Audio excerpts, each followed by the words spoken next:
الحمد لله رب العالمين۔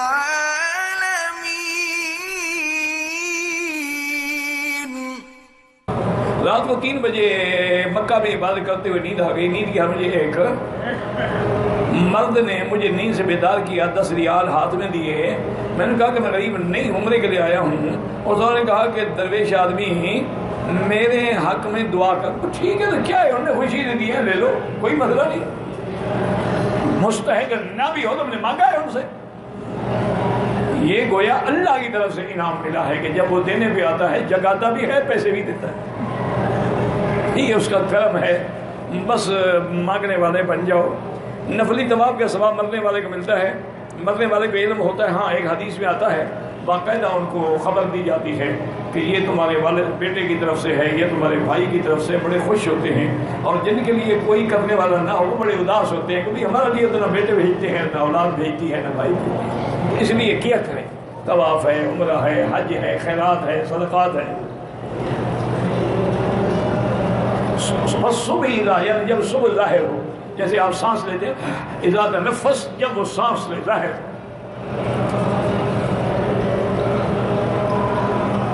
اگر انسان کے نہ چاہتے ہوئے بھی دین کے خلاف دل میں وسوسے آئیں، کوئی بات نہیں، آنے دو، کوئی مسئلہ نہیں، یہ تیرے ایمان کا امتحان ہے، آئیں، آتے رہیں۔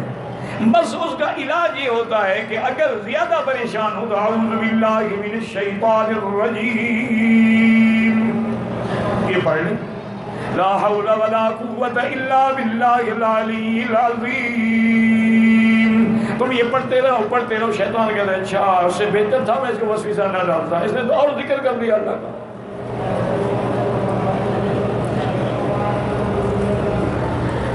اگر طواف میں کوئی حرم کی ویڈیو بنائے، حرم کی ویڈیو بنانا تو جائز ہے، لوگوں کی اور عورتوں کی نہ بنایا کر۔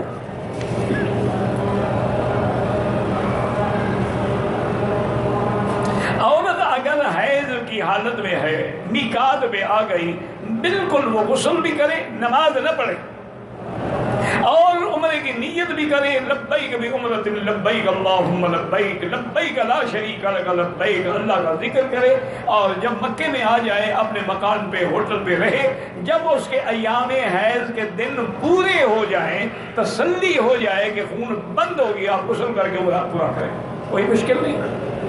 انہوں نے فرمایا کہ عورت سے ملنے سے پہلے ملاعبہ، اس سے پہلے کھیلو، ملو، ہنسو، تاکہ وہ ذہنی طور پر آمادہ ہو اس کام کے لیے۔ یہ تو حدیث و قرآن ہے، وہ تو حق ہے۔ قبروں کا حق کہاں ہے؟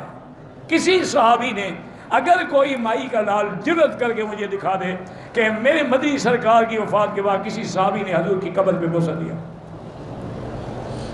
بی بی عائشہ کا حجرہ تھا، بی بی عائشہ ہمیشہ وہاں رہتی تھی، کیا کبھی بی بی عائشہ نے حضور کی قبر پہ بوسہ دیا؟ تو ایسے مسئلے خود نہ گھڑے کرو کہ جی اگر ہم دے دیتے ہیں تو بندہ بیوی کو، یہ کوئی بات ہے؟ بات کہتے ہوئے بھی شرم آنی چاہیے۔